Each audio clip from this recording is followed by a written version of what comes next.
Servus Leute, was geht und herzlich willkommen zu einem weiteren Battlefield 2042 Video. Mittlerweile ist ja der Release von Battlefield 2042, der steht unmittelbar bevor und ja, ich möchte jetzt nicht sagen, ich bin totally hyped and stoked und whatever, aber ich muss schon sagen, dass die Vorfreude, die nimmt immer mehr Fahrt auf, Euphorie ist da. Plus, man schaut natürlich, dass man irgendwie alles um dieses Game herum getaktet bekommt, sprich Private Life, sprich Arbeit etc., dass man so viel wie möglich Zeit sich freigeschaufelt hat, bis es dann final am 12. losgeht. Und da werde ich natürlich auch für euch wieder Gas geben. Es wird jede Menge neuen Content natürlich geben, es wird jede Menge neue Streams geben, also solltet ihr auf Twitch noch nicht am Start sein, würde es mich auch freuen, wenn ihr da mit reinfolgt und auch mit dabei seid und an der Reise bzw. an unserer gemeinsamen Mission weiter teilhaben werdet. Also, ich würde auch sagen, heute geht auch mal ein spezieller Gruß an euch einfach raus für euren ganzen Support, für alles, was ihr die letzten Monate bzw. das letzte Jahr entgegengebracht habt, mich unterstützt habt und ja, es ist natürlich ein Geben und Nehmen, wie so überall im Leben oder beziehungsweise wie so oft im Leben, muss man ja fast sagen. Und dementsprechend freut es mich. Ich bin auf jeden Fall absolut motiviert, hier weiter für euch durchzuziehen und wollte an der Stelle jetzt einfach mal einen Dank an euch raushauen. So, jetzt aber genug der Beweihräucherung und auch des Geschwafels. Ich würde sagen, wir kümmern uns mal um das heutige Thema. Und zwar möchte ich mit euch besprechen, Battlefield 2042 kommt ja mit 3 Hauptmodi um die Ecke. Das ist einmal All-Out Warfare, das ist einmal Battlefield Portal und das ist einmal Battlefield Hazard Zone. Alle 3 Modi haben für mich oder ja, vermutlich für jeden unterschiedliche Potenziale. Das ganze Thema möchte ich mit euch heute gerne diskutieren. In einem groben Überblick zu allen Modi habe ich schon mal separate Erklärvideos gemacht, um was es da geht. Verlinke ich euch auch gerne nochmal an der Stelle. Das werden wir heute nicht behandeln, sondern es geht mehr, ja, ein bisschen allgemeiner, weil ich jetzt mal davon ausgehe, dass ihr zu den unterschiedlichen Modi schon abgeholt seid. Sollte das nicht sein, schaut euch gerne die anderen Videos an, beziehungsweise packt mir eure Fragen in die Kommentare. Wie gesagt, möchte ich das bisschen rangfolgenbasiert angehen, sprich, welcher Modi hat für mich das stärkste Potenzial, kommt zum Schluss und welcher das niedrigste, kommt am Anfang. Dementsprechend, seid mir nicht böse, kommt für mich auf Platz Nummer 3 Hazard Zone. Natürlich ist Hazard Zone an sich ein geiler Mix irgendwie aus Escape from Tarkov, Battle Royale Elemente sind viel drin, es ist auch sehr viel mehr Battle Royale drin, als die meisten vielleicht jetzt noch denken. Das wird man aber dann im Main Game sehen, also das Finale des Games ist auch, dass sich da ein Sturm zusammenzieht und man dann als letzter Squad raus muss an der Stelle. Also da muss man mal sehen, wie sich das Ganze entwickelt. Idee finde ich gut, finde ich nice, ist eine nice Kombination aus Squad-Gameplay, aus Nerven-Thrill. Man möchte natürlich nicht sterben, man möchte nicht seine Ausrüstung verlieren. Man kann nochmal ganz anders rein grinden, weil man sich eben ja mit den Punkten, die man in den verschiedenen Runden dann auch verdienen kann, sich andere Dinge anschaffen kann, Perks und so weiter. Und was ich auch eine ganz gute Sache an dem Modus finde, ist, dass jeder Spezialist nur einmal gewählt werden kann. Also da gibt es dann auch nicht das Gefühl, okay, wir haben jetzt zu viele McKays oder whatever in unserem Squad und es wäre unfair oder OP oder whatever. Also das ist auf jeden Fall gut. Das kann wirklich sehr, sehr spannend werden. Ich meine, solche Spiele sind ja auch im Trend aktuell. Jetzt fernab vom Battle Royale ist natürlich auch im Trend. Deswegen kann ich so die Überlegung davon DICE EA nachvollziehen. Könnte wirklich eine spannende Kombination werden. Aber, ich habe es in meinem letzten Video auch schon gesagt, ich halte es für nicht so günstig, dass das Game nicht Free-to-Play werden wird. Also zumindest dieser Abschnitt. Weil, wenn wir auf die anderen Spielmodi noch zu sprechen kommen, die sind sehr, sehr umfangreich. Und auch wenn gerade die Battlefield-Community nicht vor Änderungen oder Neuerungen zurückschreckt und vielleicht da auch noch mal ein bisschen flexibler ist, sowas auszutesten und auszuprobieren, bin ich trotzdem der Meinung, ich hoffe, ich täusche mich an der Stelle, dass die Zielgruppe für Hazard Zone für mich eher neue Spielerschaft ist. Also Leute, die über diesen Hazard Zone Modus von anderen Games eben aus Battle Royale und so weiter kommen und sich dann eben auch für den Main Modus interessieren. Weil die 2 anderen Modi sind ja wie gesagt All-Out Warfare und Battlefield Portal. Und jetzt für einen neuen Spieler wird Battlefield Portal wird man nicht greifen können am Anfang. Ja, das ist nichts, was du jetzt anfährst, um mal in ein Spiel rein zu starten. Auch wenn es vorgegebene Server gibt, da ist, denke ich, eine kleine Hemmschwelle erstmal da. Und wenn man in All-Out Warfare reingeht, und jetzt nehmen wir einfach mal andere FPS-Games, dann hast du diese gigantischen Karten, Fahrzeug, Flugzeug, Heli-Gameplay, wo die ganzen Cracks schon unterwegs sind und dich nur wegsnacken und du gefühlt erstmal eine Stunde über die Map läufst und dann weggeholt wirst. Und da befürchte ich einfach, das ist jetzt nicht das, womit man neue Kunden, das hört sich jetzt schon wieder so wirtschaftlich an, aber ihr wisst, was ich meine, anzieht. Und am Ende muss so ein Modus gespielt werden, dass er lebendig bleibt, dass er am Leben bleibt und dass er dann natürlich auch wieder mit Content versorgt werden wird. Wird er nicht angenommen, und da müssen wir uns leider an der Stelle auch mal an die Versprechungen der Vergangenheit von EA und DICE erinnern.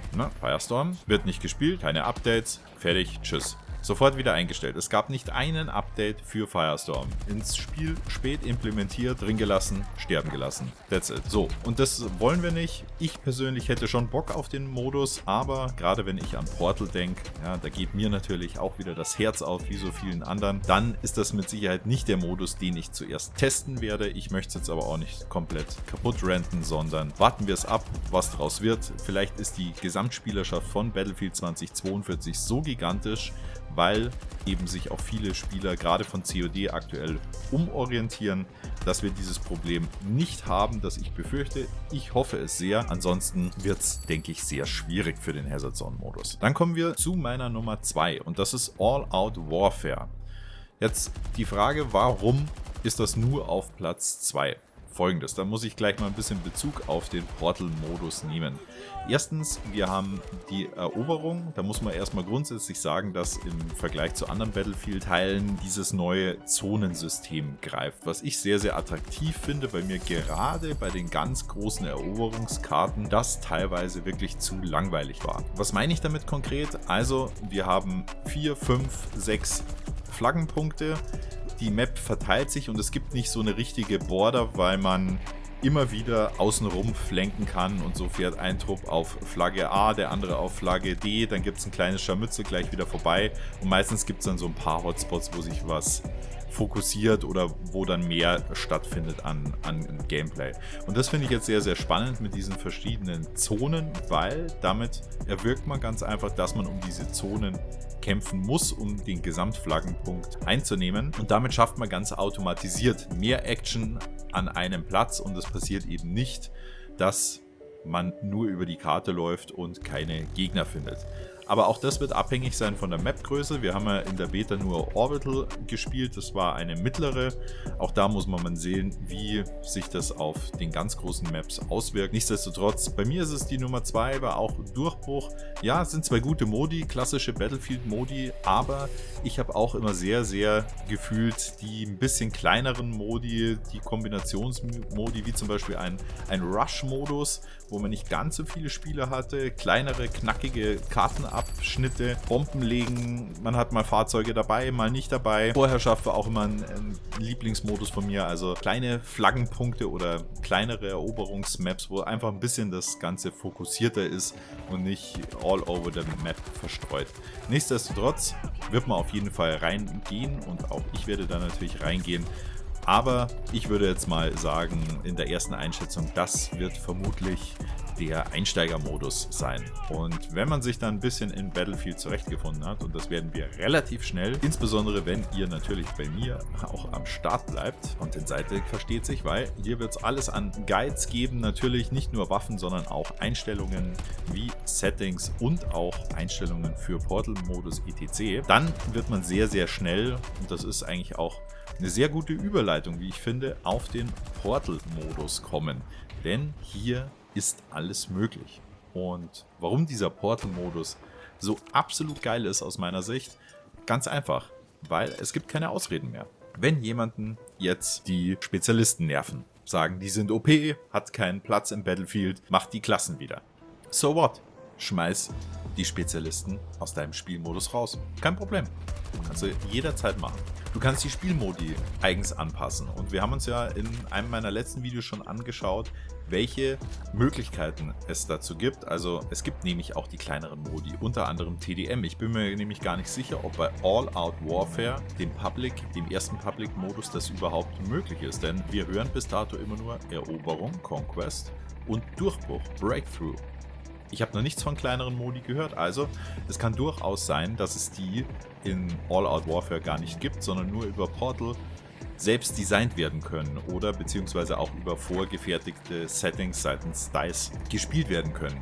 Ich habe damit gar kein Problem, weil solange es diesen Portal-Modus gibt, ist das auch im All-Out-Warfare-Modus gar nicht notwendig. Aber der muss halt dann auch da sein und funktionieren. Aber wir brauchen da keine Angst haben. Wird er zum Release der Fall sein. Also kommen wir nochmal darauf zurück. Wir können wirklich alles einstellen in diesem Portal-Modus. Alles, was uns nervt, OP-Waffen, Zusatzmunition, Fahrzeuge an, aus, Spielerzahl, KI, welche Trefferquote, welches Movement, all das können wir selbst designen und selbst einstellen und das ist ja wirklich was. Also das muss es in einem FPS-Game in der Form erstmal geben.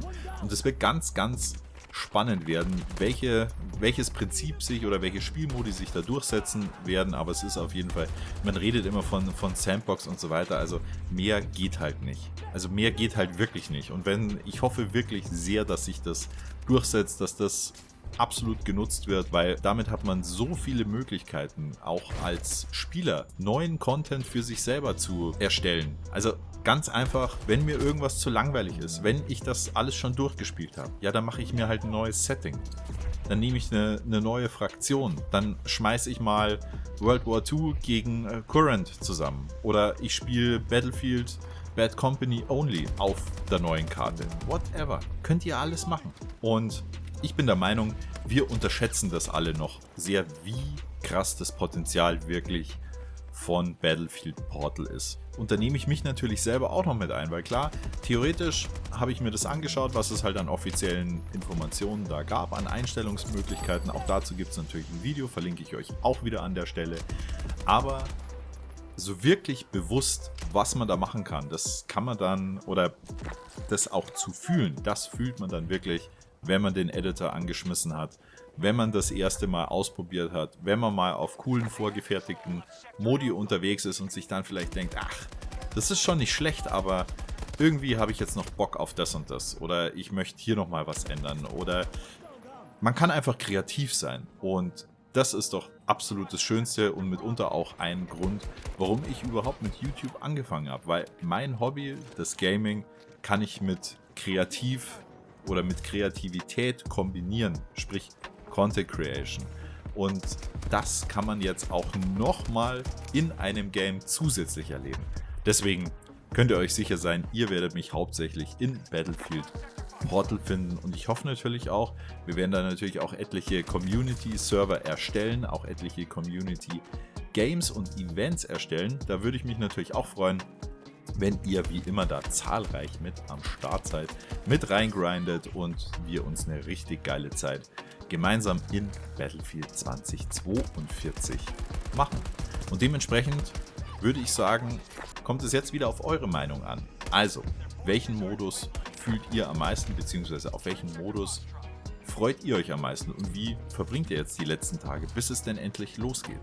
Packt es mir sehr gerne in die Kommentare. Und ich würde sagen, ich bin für heute raus, gebe mich weiterhin meiner Vorfreude hin, schneide noch ein bisschen was für euch zusammen und wir sehen uns dann aber ganz sicher zum nächsten Video bzw. zum nächsten Livestream und spätestens zum Wochenende wird durchgegrindet, Leute. Macht es gut, haltet die Ohren steif und bis dann, euer A-Team.